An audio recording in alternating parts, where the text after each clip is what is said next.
We have a 2002 Mercury Sable. It's the same as a Taurus, it has a 3.0 engine. 8th digit of the VIN is a U.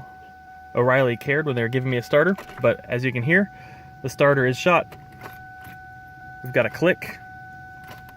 Solenoid's working, the starter motor is out.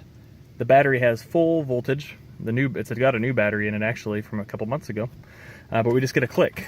The starter's located right under the oil filter, so every time you change the oil can dump on the starter motor. Eventually it screws up the brushes and it doesn't work. I'll let you hear the click again. Obviously, if you hear this click, check your battery, check your charging system first, but in this case it is definitely a starter. I hit it with a big hammer and it did kind of try to turn when I hit it more and more, but I did never get it to start, which is not always the usual case. So here we go. When you're diagnosing a no start like this, always check your battery terminals, check your voltage. But you can see the starter is right down in here. I was hitting the solenoid and then the motor is underneath the solenoid. I was hitting the motor with a hammer just to test it, and it did get it to almost crank over. We tried jumping the car and things like that. This is diagnosed in a friend's driveway, and now I'll do a quick fix. The tools needed for this job are 1/4 inch drive. We have an 8mm for the battery negative terminal. We have a 10mm. We have a 14mm. And we have a 13mm wrench for the top bolt of the starter, and then we used a 3/8 inch drive socket with a 13mm for the bottom starter bolt. As always, disconnect your negative. Alright, as always, I like to look at the new starter. Gives me a good frame of reference for direction. The starter sits like this in the car. This bolt here, this comes in from the driver's side.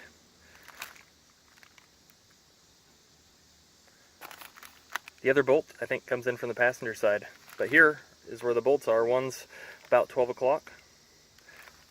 Guide pin. Over here it looks like we have a 10mm lead. Then we have the big hot wire here.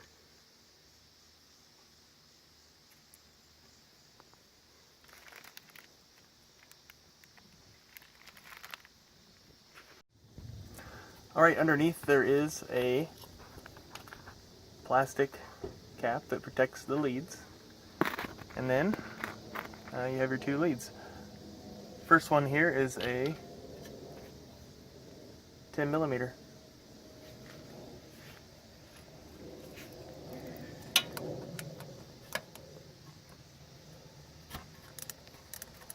So remove that.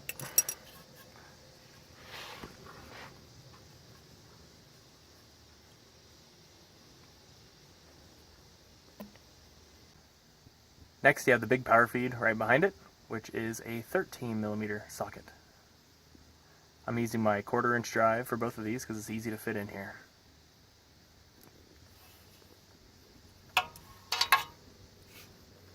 Just reach up there, it's broken loose, take it all the way off.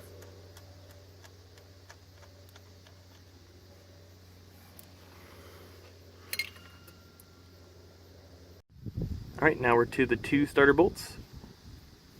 We're coming in from driver's side here. This is the bottom starter bolt. Here's the starter motor, which is bad. Fairly easy to break loose.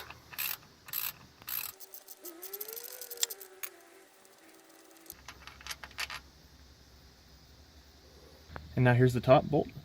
It's hard to get a socket in here, so I'm going to choose a 13mm box end wrench.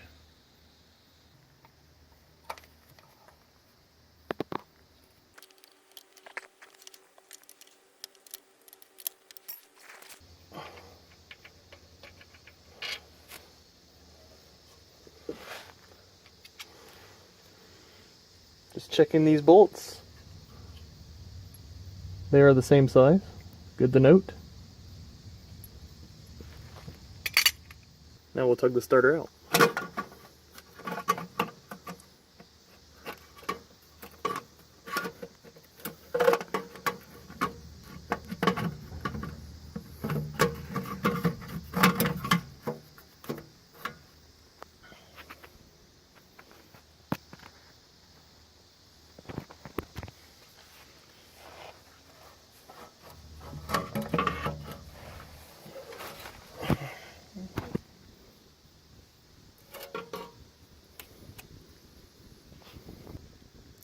can see it is completely soaked with oil that gets down into the motor.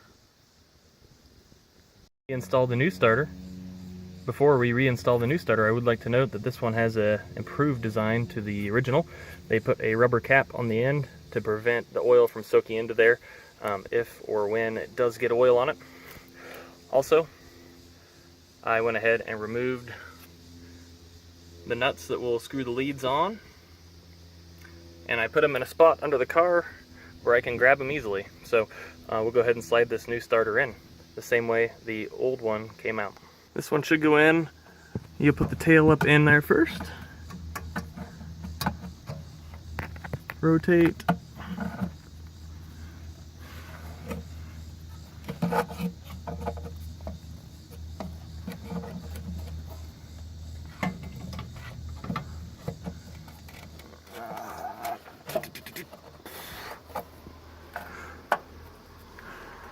You'll just shove it in there on top of the exhaust. Set that dowel pin right here. Line up your bolt holes. Should be able to let it hang like that. Sorry for the shaky camera work. No tripods under this car. I'm gonna send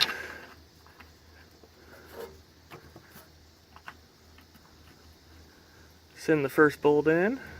Got a little bit of threads. Now I'll set the top one in.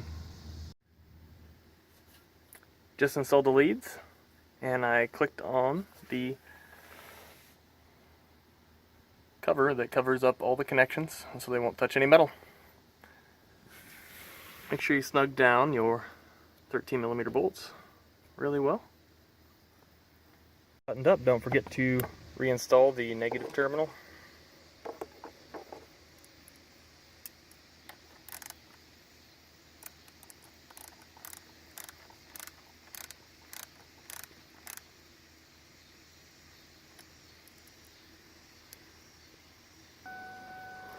Let's give it a try. Perfect.